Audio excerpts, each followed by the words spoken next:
Iran যুদ্ধের ফলে বৈশ্বিক জ্বালানি বাজারে দেখা দিয়েছে অস্থিরতা। ওভার দ্য কাউন্টার লেনদেনে ব্রেন্ট ক্রুডের দাম প্রায় 10% বেড়ে ব্যারেল প্রতি প্রায় $80 পৌঁছেছে। ইরানে যুক্তরাষ্ট্র ও ইসরায়েলের হামলার পর তেহরান হরমুজ প্রণালী দিয়ে জাহাজ চলাচল বন্ধের ঘোষণা দেয়। ইরানের রেভলিউশনারি গার্ডস জাহাজগুলোর DHF চ্যানেলে বার্তা দিয়ে জানায়, এই নৌপথ দিয়ে কোনো জাহাজ চলাচল করতে পারবে না।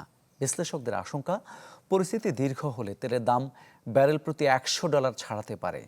এদিকে তেল উৎপাদনকারী জোট অপেক প্লাস উৎপাদন বাড়ানোর সিদ্ধান্ত নিলেও তা বড় বাজারে প্রভাব ফেলবে না বলে ধারণা করা হচ্ছে।